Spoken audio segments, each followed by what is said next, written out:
Praise the Lord. पिता परमेश्वर का धन्यवाद हो। आप सबों का यीशु मसीह के नाम से मैं स्वागत करता हूं। मेरे प्रियो, हम लोगों इन दिनों में लॉकडाउन में हम लोगों व्यतीत कर रहे हैं, जीवन व्यतीत कर रहे हैं। मेरे प्रियो, हम लोगों को परमेश्वर सिखाना चाह रहा है, और जैसे कि इस्राएली लोगों को जंगल में लेकर के उनको नम्र करने के लिए सिखाया, पिछले दिनों में हम लोगों ने देखा था। मेरे प्रियो, आज हम लोग परमेश्वर के वचन से हम लोग देखेंगे। आइए हम लोग प्रार्थना करें। इससे पहले पिता परमेश्वर, आपको धन्यवाद देते हैं। यीशु मसीह के नाम से आपके सम्मुख में हम लोग आते हैं, आपको धन्यवाद देते हैं। प्रभु, इस समय आप अपने वचन के द्वारा हम लोगों से बोलिए, बातचीत कीजिए। जो वचन प्यारे परमेश्वर हम लोग सुनने जा रहे हैं, ये वचन प्यारे परमेश्वर हम लोग के हृदय में राज्य करने पाए। धन्यवाद करते हैं पिता परमेश्वर, सब बातों के लिए धन्यवाद। और प्रार्थना यीशु मसीह के नाम से मांगता हूँ, सुन दया से ग्रहण कर लीजिए, आमीन। Praise the Lord. मेरे प्रियो, आइए हम लोग आज का विषय हम लोग देखना चाहेंगे इस समय। आइए हम लोग इफिसियों की पत्री उसका 4 अध्याय उसका 17 पद से लेकर के हम लोग 24 पद तक हम लोग पढ़ेंगे। यहाँ पर इस प्रकार से लिखा है, इसलिए मैं यह कहता हूँ और प्रभु में आग्रह करता हूँ कि जैसे अन्य जाति लोग अपने मन की अनर्थ रीति पर चलते हैं, तुम अब से फिर ऐसे ना चलो, क्योंकि उनकी बुद्धि अंधेरी हो गई है और उस अज्ञानता के कारण जो उसमें है, और उनके मन की कठोरता के कारण वे परमेश्वर के जीवन से अलग किए हुए हैं, और वे सुन होकर लुचपन में लग गए हैं कि सब प्रकार के गंदे काम लालसा से किया करें। पर तुमने मसीह की ऐसी शिक्षा नहीं पाई, वरन तुमने सचमुच उसी की सुनी, और जैसे यीशु में सत्य है उसी में सिखाए भी गए कि तुम पिछले चाल चलन के पुराने मनुष्यत्व को, जो भरमाने वाली अभिलाषाओं के अनुसार भ्रष्ट होता जाता है, उतार डालो, और अपने मन के आत्मिक स्वभाव में नए बनते जाओ, और नए मनुष्यत्व को पहन लो, जो परमेश्वर के अनुरूप सत्य की धार्मिकता और पवित्रता में सिरजा गया है, आमीन। मेरे प्रियो, आज हम लोग जो देखने जा रहे हैं, मनुष्यत्व कहने से ये दो प्रकार की मनुष्यत्व है। पुराने मनुष्यत्व और दूसरा नए मनुष्यत्व। पुराने मनुष्यत्व का मतलब पुराना जीवन, और नए मनुष्यत्व का मतलब नया जीवन। मेरे प्रियो, ये जो इस अध्याय में हम लोग, इस भाग में हम लोग पढ़े हैं, इसमें हम लोग देख रहे हैं पुराना मनुष्यत्व और नई मनुष्यत्व। अगर 17 पद से लेकर 24 पद को हम लोग इसमें देखते हैं, तो यहाँ पर अन्य जातियों का वर्णन है, और बुद्धि उनकी अंधेरे कर दी है, और अज्ञानता के कारण वे अपने मन को कठोर किए हुए हैं, और परमेश्वर के जीवन से अलग किए हुए, ऐसे उनका मन सुन्न हो गया है कि वे लोग सच्चाई को नहीं समझ पा रहे हैं, और सब प्रकार का गंदा काम, उनका विवेक भी सुन्न हो गया है, और यहाँ पर लिखा है, वरन तुम मसीह यीशु में ऐसी शिक्षा नहीं पाई, जैसे ऊपर में लिखा वैसे शिक्षा नहीं पाई। और इसलिए हम इस जगह पर नए मनुष्यत्व और पुराने मनुष्यत्व को अंतर को हम लोग आज समझने के लिए कोशिश करेंगे। जिस दिन आपने यीशु मसीह को ग्रहण किया, उससे पहले का जीवन जो था आपका, वह पुराना मनुष्यत्व है। लेकिन जिस दिन आपने यीशु मसीह को ग्रहण किया, उस दिन से इधर का जीवन जो है वह आपका नया मनुष्यत्व है। उसी दिन आपने, यहाँ पर जैसे रोमियों की पत्री 6 अध्याय में लिखा है, हम लोग 6 अध्याय को हम लोग खोल लेते हैं, और 6 अध्याय का 5 और 6 पद को हम लोग पढ़ेंगे। रोमियों की पत्री उसका 6 अध्याय और उसका 5 और 6 को पढ़ते हैं। क्योंकि यदि हम उसकी मनुष्य मृत्यु की समानता में उसके साथ जुट गए हैं, तो निश्चय उसके जी उठने की समानता में भी जुट जाएंगे। हम जानते हैं कि हमारा पुराना मनुष्यत्व उसके साथ क्रूस पर चढ़ाया गया, ताकि हम पाप का शरीर व्यर्थ हो जाए और हम आगे को पाप के दासत्व में ना रहें।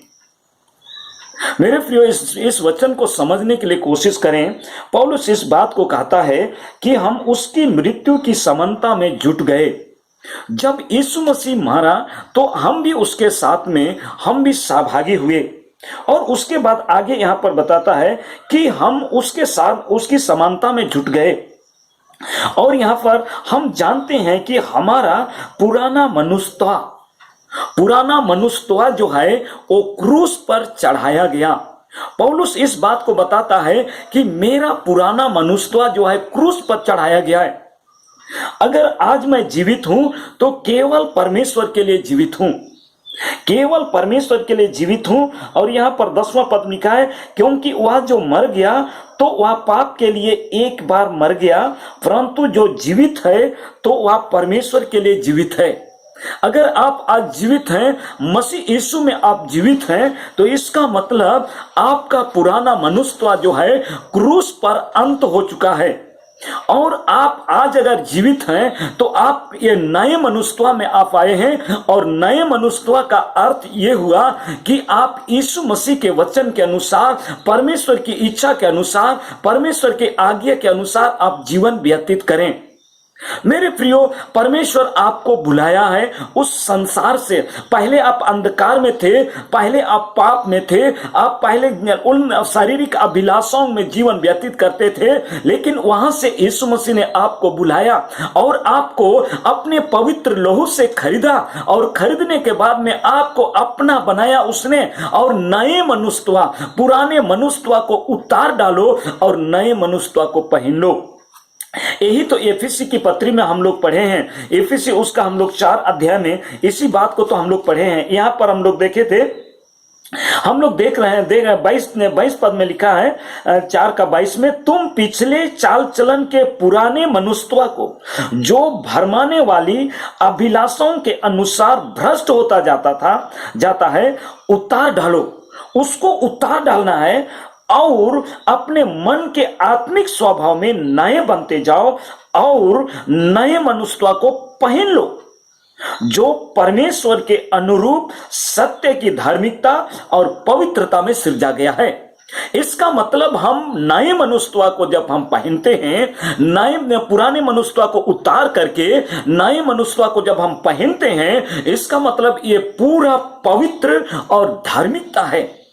आपने यीशु मसीह को जिस दिन अपना उद्धारकर्ता, अपना स्वामी, अपना प्रभु ग्रहण किया, उसी दिन आपका पुराना मनुष्यत्व को आपने उतार करके नए मनुष्यत्व को पहन लिया है। समझ लीजिए, आपका गंदा वाला वस्त्र को आप उतार दिए और नया वाला वस्त्र को आपको पहना दिया गया है, आप पहन लिए हैं। और इसको आपको सुरक्षा करना, बचाना, साफ सुथरा रखना, यह आपका जिम्मेवारी है मेरे प्रियो। क्योंकि पुराना मनुष्यत्व, जो पुराना जीवन जो था, वो शरीर की इच्छा के अनुसार जीवन व्यतीत करता था। ये पुराना मनुष्यत्व जो है, बाहर की जो शारीरिक इच्छा है, शारीरिक विचार है, आंख की अभिलाषा है और जीविका का घमंड है, उसके अनुसार से पुराना जीवन जीता था। लेकिन जिस दिन आपने निर्णय किया, सत्य के वचन को आपने ग्रहण किया और आपने निर्णय किया, मैं यीशु के पीछे में चलूंगा, यीशु के पीछे में चलूंगी, उसी दिन आपको परमेश्वर ने एक नया वस्त्र पहना दिया। मेरे प्रियो, परमेश्वर के वचन में इस प्रकार से लिखा है, प्रकाशित वाक्य 22 का 14 पद में, अगर इसको आप पढ़ेंगे तो यहां पर इस प्रकार से लिखा है, धन्य वे हैं जो अपने वस्त्र धो लेते हैं, क्योंकि उन्हें जीवन के वृक्ष के पास आने का अधिकार मिलेगा और वे फाटकों से होकर नगर में प्रवेश करेंगे। मेरे प्रियो, जो अपना वस्त्र धो दिए हैं, पुराना वस्त्र को उतार दिए हैं और नया वस्त्र को पहन लिए हैं, उन लोगों के लिए जीवन के फाटक से होकर के उस नगर में प्रवेश करना पड़ेगा। इनको अच्छा लगेगा, बहुत ही अच्छा। वह फाटकों से होकर के प्रवेश करेंगे, वह परमेश्वर उनके पास, उनको उस जगह पर पहुंचाएगा।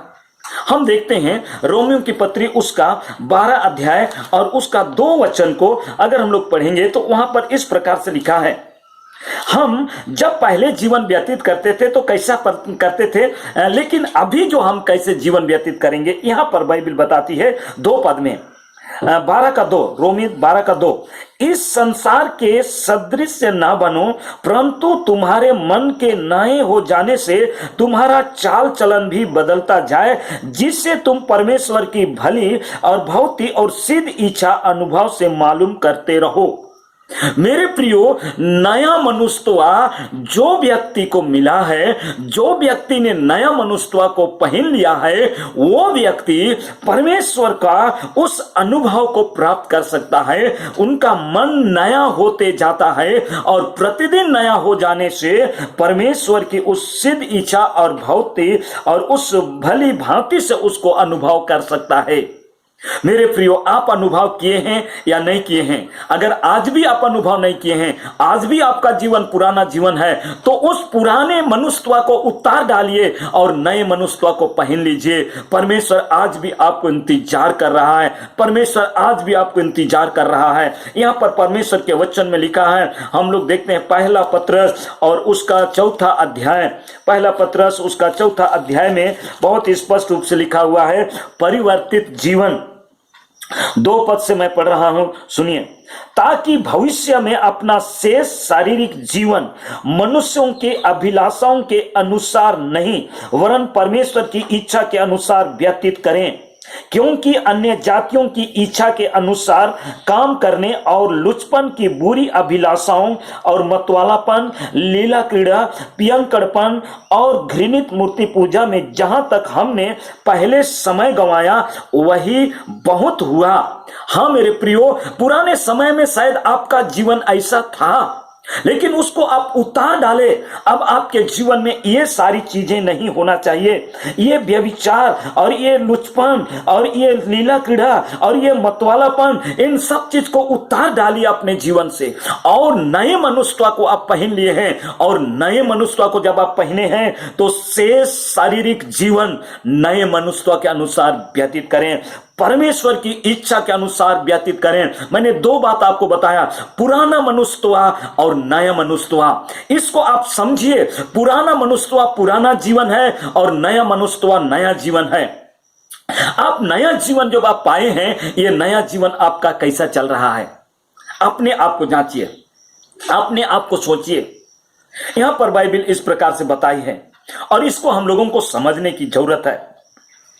अगर दूसरा पत्रस उसका एक अध्याय उसका 4 पद को अगर हम लोग पढ़ेंगे तो यहां पर लिखा है, जिनके द्वारा उसने हमें बहुमूल्य और बहुत ही बड़ी प्रतिज्ञा दी है, ताकि उनके द्वारा तुम उस सड़ाहट से छूटकर जो संसार में बुरी अभिलाषाओं से होती है, ईश्वरीय स्वभाव के सहभागी हो जाओ।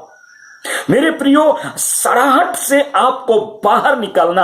पुराना जीवन सड़ाहट जीवन था, पुराना जीवन वो गंदगी का जीवन था। उससे निकल करके हम ईश्वरीय स्वभाव में सहभागी हुए हैं और नया मनुष्यत्व को हमने पहन लिया है। इसका मतलब हम धार्मिकता और पवित्रता के लिए सिरजे गए हैं। इसके लिए भलाई का काम हम लोगों को करना है। मेरे प्रियो, परमेश्वर का वचन इस बात को बताता है, हम लोग जानते हैं, 2 कुरिन्थियों उसका 5 अध्याय और उसका 17 पद में लिखा है, पुरानी बातें बीत गई है, देखो मसीह यीशु में सब नई हो गई हैं। जो मसीह में है वो नई सृष्टि है, पुरानी बातें बीत गई है। आपके अंदर में पुरानी बातें थी, आपके जीवन में पुरानी बातें थी, पुरानी बातें राज कर रहा था, पुराना स्वभाव आपके अंदर में था, लेकिन उन सारे स्वभावों को आपने उतार डाला और यीशु मसीह को नए मनुष्यत्व के रूप में पहन लिया है। और इसके लिए आप नए मनुष्यत्व को जब आपने पहन लिया तो आपके अंदर में पवित्रता होना जरूरी है। मेरे प्रिय, परमेश्वर के वचन में लिखा है, गलतियों के पत्र उसका 5 अध्याय उसका 22 और 23 पद में लिखा है कि आत्मा का फल जो है वो प्रेम है, मेल है, धीरज है, कृपा है, भलाई है, संयम है, नम्रता है, दीनता है और जितने भी अच्छी चीजें हैं वो परमेश्वर के आत्मा का फल है, जो आपके जीवन में नए मनुष्यत्व पहनते साथ आपके अंदर में ये सारी बातें डाला गया है, क्योंकि रोमियो 5:5 में कहता है उसी दिन आपके अंदर में डाला गया जिस दिन आपने आत्मा में उद्धार पाया। मेरे प्रियो, आप परमेश्वर के उस पद को पाए हैं, उस पदवी को आपने पाया है जो एक राजा का बेटा को मिलता है, वही आपको मिला है। और इसका मतलब आप परमेश्वर के निज धन हैं, और इसलिए इस बात को आप जरूर जानें।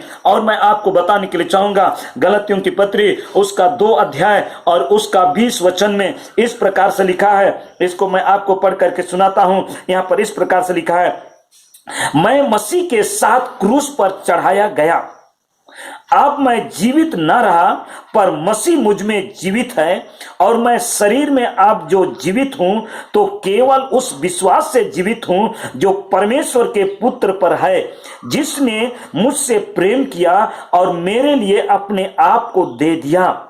यहां पर हम लोग देखते हैं, और आगे 21 पद में लिखा है, मैं परमेश्वर के अनुग्रह को व्यर्थ नहीं ठहराता, क्योंकि यदि व्यवस्था के द्वारा धार्मिकता होती तो मसीह का मरना व्यर्थ होता। हाँ मेरे प्रियो, इस बात को आप जानिए, और इस बात को आप जानिए मेरे प्रियो कि यहां परमेश्वर का वचन कहता है कि यहां पर क्रूस पर उस पुरानी मनुष्यता को क्रूस पर चढ़ाया गया, कहता है पौलुस। और उसके बाद अगर मैं जीवित हूं, केवल और केवल यीशु मसीह के लिए जीवित हूं। यहां पर फिलिप्पी के पत्री उसका 1 अध्याय और उसका 21 पद में इस प्रकार से यीशु मसीह का जो प्रेरित यानी पौलुस कहता है 21 पद में, क्योंकि मेरे लिए जीवित रहना मसीह है और मर जाना लाभ है। आप अगर इस संसार में जीवित हैं, आप कलीसिया के एक सदस्य हैं, आप नया जन्म पाए हैं, आपका नया मनुष्य, आपने नया मनुष्यता को पाया है, आपने नया मनुष्यता को पहना है और अपने कपड़े के समान पहना है, तो इसका मतलब आप जो हैं साधारण व्यक्ति नहीं हैं। आप जो हैं साधारण व्यक्ति आप नहीं हैं, आप परमेश्वर के जन हैं। और इसलिए आपको अब चाहिए मेरे प्रियो कि आप जो हैं परमेश्वर के वचन में बने रहिए। आपको आपका पुराना मनुष्यत्व जो है उसको पूरा से उतार दीजिए। आपका विवेक शुद्ध हो, आपका विचार शुद्ध हो, आपका सोच शुद्ध हो, आपका नजरिया शुद्ध हो, क्योंकि पुराने मनुष्यत्व को तो आपने उतार डाला है और आप नए मनुष्यत्व को पहन लिए हैं। पुराना मनुष्यत्व और नया मनुष्यत्व का अंतर आपने समझ लिया है। आज कई लोग मसीही और गैर मसीही, मतलब विश्वासी और अविश्वासी, और यीशु मसीह में हैं और यीशु मसीह में नहीं हैं, उनमें कोई अंतर लोगों को पता नहीं चलता है। मैं पहले जब आया था, जब मैं पहले विश्वास किया था, उस समय में मैं ये समझता था मेरे प्रियो, मैं ये समझता था कि एक कलीसिया जो है बिल्कुल पीना खाना नहीं करता है, कोई भी खैनी चूना हनिया दारू कोई भी गलत काम को नहीं करता है।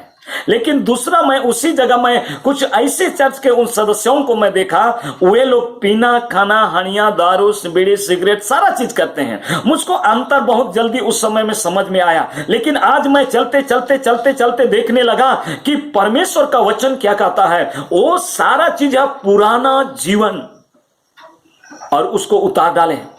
मैं भी परमेश्वर को धन्यवाद देता हूं, मैं अपना पुराना मनुष्यत्व को उतार करके नया मनुष्यत्व को मैं पहना, और उसी दिन से मैं आनंद और खुशी मैं महसूस किया हूं। मेरे प्रियो, आज मैं परमेश्वर को धन्यवाद देता हूं, क्योंकि आपने मेरे आपने प्रभु से मैंने कहा, प्रभु आपने मेरे जीवन में इतना अद्भुत काम किया, मेरे सारी अभिलाषाओं को आपने दूर करने के लिए और शरीर को परमेश्वर के सम्मुख में जीवित पवित्र और उनको भावता हुआ बलिदान करके चढ़ाने के लिए परमेश्वर ने मदद किया। आज मैं जीवित हूं मसीह यीशु के लिए। आप भी कहें, अगर मैं जीवित हूं तो मैं मसीह यीशु के लिए, मैं जीवित हूं तो प्रभु के लिए। और इसलिए मेरे प्रियो, आप भी पौलुस के समान कहें। मैं आपको कहना चाहूंगा इस समय में, अंत में मैं यही कहने के लिए चाहूंगा, आप अपने आप को जांचिए, क्या आप आज भी अपने जीवन में पुराने मनुष्यत्व आपके अंदर में राज कर रहा है? यदि राज कर रहा है तो उन पुराने मनुष्यत्व को उतार डालिए और नए मनुष्यत्व को पहन लीजिए, क्योंकि नए मनुष्यत्व जो पहनेंगे वही परमेश्वर के राज्य में जाएंगे। और इसलिए परमेश्वर के राज्य में हम लोग को जाना है। हे प्रभु कहने से नहीं होगा। हम लोग देखते हैं लूका उसका 6 का 46 पद में हम लोग देखते हैं कि वहां पर लिखा है, मुझसे हे प्रभु तो कहते हैं, लेकिन मेरी बातों को नहीं मानते हैं। आप और हम उनके बातों को मान रहे हैं कि नहीं मान रहे हैं। आज का शीर्षक मनुष्यत्व, ईश्वरीय स्वभाव को हमें अपनाना है। हम देखते हैं कुलुस्सी उसका 3 का 10 पद में कि हम पुराने मनुष्यत्व को उतार करके परमेश्वर के नए मनुष्यत्व को हम लोगों को पहनना है।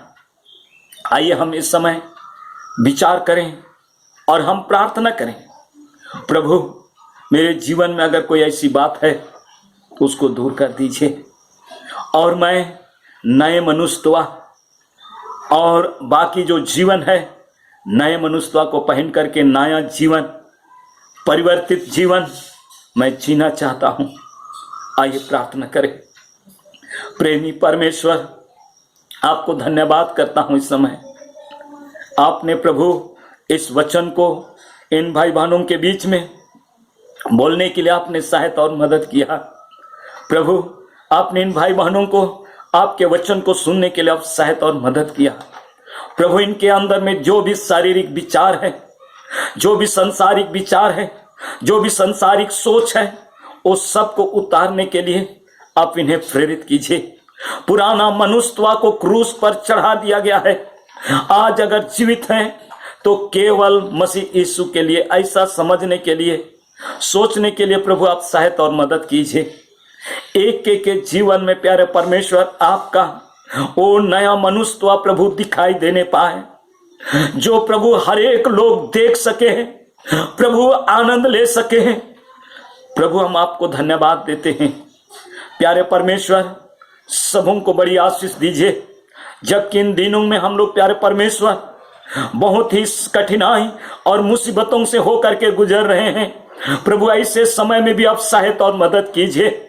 और जितने लोग प्यारे परमेश्वर समस्या में पड़े हुए हैं, चाहे तो प्यारे परमेश्वर कोरोना पॉजिटिव के कारण से हॉस्पिटल में एडमिट हैं, उनको आप चंगाई और छुटकारा दीजिए। प्रभु इससे हमारे प्यारे परमेश्वर राज्य को प्रभु आप आशीषित कीजिए और इस राज्य से हर एक प्रकार की रोग और बीमारी दूर हो जाने पाए। प्रभु एक एक विश्वासी भाई बहनों को, एक एक आपके बेटा बेटियों को प्रभु बहुतायत की आशीष दीजिए और उन्हें प्यारे परमेश्वर अपने पुत्र यीशु का लहू से ढाक लीजिए। अपने वचन के द्वारा बोलिए, बातचीत कीजिए। प्रभु धन्यवाद करते हैं, सब बातों के लिए धन्यवाद। प्रभु प्रार्थना यीशु मसीह के नाम से मांगता हूं, सुन दया से स्वर्ग में ग्रहण कर लीजिए। आमीन आमीन।